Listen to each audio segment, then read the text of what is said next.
আমার মতো কলমি শাক খেতে যারা পছন্দ করেন তারা এখন আর বাজারে গিয়ে খুঁজে খুঁজে কলমি শাক আর কিনে খেতে হবে না। আপনি ঘরে নিজেই কলমি শাক চাষ করে সারা বছর কলমি শাক ফ্রিতে খেতে পারবেন, তাও আবার কোনো রকম পরিশ্রম ছাড়া। এমনকি মাটি, সার, টব কোনো কিছুই দরকার হবে না আপনার ঘরে কলমি শাক চাষ করার জন্য।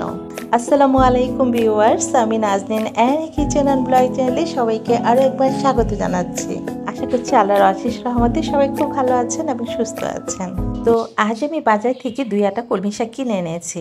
আর এই কলমি শাক একবার কিনে এই ডাঁটা দিয়ে আপনি সারা বছর কলমি শাক খেতে পারবেন কিভাবে, চলুন দেখে নিই। তার জন্য প্রথমেই কলমি শাকগুলো থেকে এভাবে দেখুন আমি কিভাবে বেছে নিচ্ছি। শাকগুলো ঠিক এভাবে হাত দিয়ে ভেঙে ভেঙে নিতে হবে, আর এমনভাবে ভাঙতে হবে যেন সামান্য একটু ডাঁটার সাথে লেগে থাকে, কারণ এখান থেকে নতুন পাতা আবার গজাবে। আর উপরের অংশ মানে আগার দিকে কচি যে পাতা আছে ছোট ছোট, সেটা আমি রেখে দেব। এটা কিন্তু ভেঙে ফেলবো না। সবগুলো শাক আমি এভাবে বেছে নেব।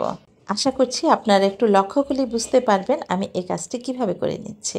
আর এই 2 আটা কলমি শাকে থেকে 1 আটা কলমি শাক থেকে মরা ও পচা পাতাগুলো ফেলে শাকগুলা আর ডাঁটাগুলো আলাদা করে নিয়েছি। আর 1 আটা যে কলমি শাক আছে এটা আমি আজকে রান্না করব ডাঁটা সহ। আর এই পাতাগুলো যা আছে এগুলো আমি অন্য একদিন রান্না করব। তার জন্য আজকে আমি সংরক্ষণ করে রাখছি। আর কিভাবে সংরক্ষণ করতে হবে কলমি শাক সেটাও এখন দেখিয়ে দিচ্ছি, চলুন দেখি। প্রথমে একটি এয়ারটাইট বক্সের মধ্যে পরিমাণ মতো পানি নিতে হবে। আর এমনভাবে পানি নিতে হবে যাতে এই শাকগুলো পানির মধ্যে ডুবে থাকে। তারপর ঢাকনা দিয়ে ভালোভাবে ঢেকে নিয়ে নর্মাল ফ্রিজে রেখে দেব। 1 থেকে 2 সপ্তাহ পর্যন্ত দেখবেন পাতাগুলো একদম নষ্ট হবে না, কচকচে সবুজ এবং ফ্রেশ থাকবে। আর এই ডাঁটাগুলো আমি কি করব এখন চলুন দেখে নিই। আমাদের বাসায় তো এ ধরনের কোক, স্প্রাইট, জুস, তেল, পানির বোতল অসংখ্য পরিমাণে থাকে। সেখান থেকে আমি 2টা বোতল নিয়েছি, দেখুন ছোট আর বড়। এখন বোতলগুলো আমি এন্টি কাটার দিয়ে কেটে নিচ্ছি। আপনারা চাইলে এগুলো বটি বা ছুরি দিয়েও কেটে নিতে পারেন। আর এছাড়াও আপনারা কাচের বা প্লাস্টিকের যে কোনো পাত্রতে এই কলমি শাক চাষ করতে পারবেন। আর যদি বেশি পরিমাণে করতে চান তাহলে প্লাস্টিকের যে বড় বল বা বালতি আছে সেগুলোও ব্যবহার করতে পারেন। তো আমি এই বোতলের মধ্যে দেখুন পানি নিয়ে নিয়েছি। আর পানিটা এমনভাবে নিতে হবে যেন এই বোতলের অর্ধেক পরিমাণ থাকে পানিটা, মানে এই ডাঁটাগুলো যাতে নিচের অংশটা পানির মধ্যে ডুবানো থাকে। তো একটু বড় যে ডাঁটাগুলো ছিল সেগুলো আমি এই বড় বোতলে রেখেছি, আর যে ছোট ডাঁটাগুলো ছিল সেগুলো আমি ছোট বোতলে রাখছি। তো এখন এই বোতলগুলো আমি এমন জায়গায় রাখবো যেসব জায়গাতে একটু রোদের পরিমাণটা একটু কম থাকে এবং আলো বাতাস থাকে, এমন একটা জায়গা রাখতে হবে। তো আমি আমার বারান্দার এক পাশে রেখেছি, এই পাশে তেমন একটা রোদ আসে না, হালকা একটু রোদ আসে। তো এমন জায়গায় রাখতে হবে। এখন এগুলো এখানে রাখার কয়েকদিন পর কি ঘটে সেটাও আমি আপনাদের সাথে শেয়ার করব। আপনারা কিন্তু কেউ এই ভিডিওর কোনো অংশ স্কিপ করে যাবেন না, তাহলে অনেক গুরুত্বপূর্ণ অংশ কিন্তু মিস করে যাবেন। আর 1 আটা যে কলমি শাক ছিল সেটাও আজ আমি কিভাবে রান্না করছি আপনাদের সাথে আজ সেটাও শেয়ার করব। তো প্রথমে কলমি শাকগুলো ডাঁটা সহ আমি কুচি কুচি করে কেটে নিয়েছি। তারপরে ধুয়ে আমি লবণ পানি দিয়ে সিদ্ধ করে নিয়েছি। তারপর শাকগুলো সিদ্ধ হওয়ার পর আলাদা একটি পাত্রে তেল দিয়ে রসুন, কাঁচামরিচ, পেঁয়াজ, শুকনো মরিচ কুচি কুচি করে কেটে হালকা করে ভেজে নিয়ে তারপর সিদ্ধ করে নেওয়া কলমি শাকগুলো দিয়ে আরও 2-3 মিনিট পর্যন্ত একটু ভেজে নিয়েছি। খুব একটা বেশি ভাজার প্রয়োজন নেই, কারণ এগুলো আমি আগেই সিদ্ধ করে নিয়েছি কলমি শাকগুলো। আমার মতো কলমি শাক কে কে রান্না করেন বা কার কার এভাবে খেতে পছন্দ বেশি, কমেন্টে অবশ্যই জানাবেন। আমি কলমি শাক খেতে খুবই পছন্দ করি। আমার বাচ্চারা তেমন একটা কলমি শাক খেতে পছন্দ করে না। কলমি শাক বিভিন্নভাবে রান্না করা যায়, তবে আমি যদি এভাবে রান্না করি তাহলে আমার বাচ্চারা খুব মজা করেই খায়। আর একদিন পর আমি বারান্দায় যেয়ে তো পুরো অবাক হয়ে গেছে। এত অল্প সময় দেখুন কি সুন্দর পাতা গজিয়েছে কতগুলো, আর শিকড়ও দেখুন হয়ে গেছে, অনেকগুলো শিকড় গজিয়েছে।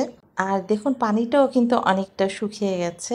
আমরা জানি কলমি শাক সাধারণত পানিতেই হয়ে থাকে, তাই এর খাদ্য একমাত্র পানি দিলেই হবে, আর কোনো কিছুরই প্রয়োজন হবে না।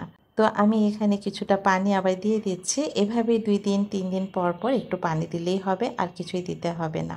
আর আপনারা দেখে বুঝতেই পারছেন মাত্র একদিনে কি সুন্দরভাবে দেখুন শিকড়ও হয়ে গেছে, তারপরে নতুন নতুন ছোট ছোট পাতাও হয়েছে কতগুলো। আর এক সপ্তাহ পর দেখুন তো পুরা একদম কলমি শাক খাওয়ার উপযুক্ত হয়ে গেছে। মাশাল্লাহ, এত সুন্দরভাবে হয়েছে আমি ভাবতেই পারিনি। আর দেখুন, আমি কাছ থেকে আপনাদের দেখিয়ে দিয়েছি, শিকড় হয়েছে কতগুলো, কত বড় বড় শিকড় হয়ে গেছে। কত অল্প সময়ে, মাসের পর মাস আর অপেক্ষা করতে হয়নি। আমি তো প্রথম অল্প করে দেখেছি কেমন হয়। এখন তো আমি বেশি করে কলমি শাক ঘরে এভাবেই চাষ করব। আর এগুলো আপনি ঘরে যে কোনো জায়গায়ও রাখতে পারেন, মানি প্ল্যান্ট গাছের মতোই। আর এতে করে ঘরের সৌন্দর্যটা আরও বাড়িয়ে দেয়। আর যারা বাজিগার পাখি পালেন তারা তো এখন এভাবেই ঘরে খুব সহজেই কলমি শাক চাষ করতে পারেন। তাদের আর বাজারে যেয়ে খুঁজে খুঁজে আর কিনে আনতে হবে না কলমি শাক। আর কলমি শাক তো সবসময় পাওয়াও যায় না। আপনি যদি ঘরে এভাবে কলমি শাক চাষ করেন তাহলে যখন খুশি তখন আপনি বাজিগার পাখিকে খাওয়াতে পারেন। আর আমার বাজিগার পাখিরাও কিন্তু আমার মতো কলমি শাক খেতে খুবই পছন্দ করে। তো আমি এখান থেকে 2-3টি পাতা আমি ছিঁড়ে আমার পাখিদের খাওয়াচ্ছি। তাছাড়াও কলমি শাকে বিভিন্ন ধরনের ভিটামিন মিনারেল আছে যা বাজিগার পাখির জন্য খুবই উপকারী। সো ভিউয়ার্স, আমি 100% গ্যারান্টি দিয়ে বলছি, আমার মতো আপনারাও এখন ঘরে ঠিক এভাবে শুধুমাত্র পানিতে কলমি শাক চাষ করে সফল হবেন। আর আমার ভিডিওটি যদি আপনাদের একটু হলেও ভালো লেগে থাকে তাহলে সবার কাছে অনুরোধ রইল চ্যানেলটি সাবস্ক্রাইব করে নিয়মিত পাশে থাকার জন্য। আর এই কাজটি যারা অলরেডি করে ফেলেছেন তাদেরকে জানাচ্ছি অসংখ্য অসংখ্য ধন্যবাদ। আর আমার ভিডিওটি যদি দেখতে দেখতে আপনাদের একটু বেশি ভালো লেগে যায় তাহলে ভিডিওটি শেয়ার করে দিবেন। আপনাদের একটি শেয়ার আরও অনেকজনকে দেখার সুযোগ করে দিবে। তো আজকের মতো এখানেই বিদায় নিচ্ছি। সবাই ভালো থাকবেন, সুস্থ থাকবেন। আল্লাহ হাফিজ।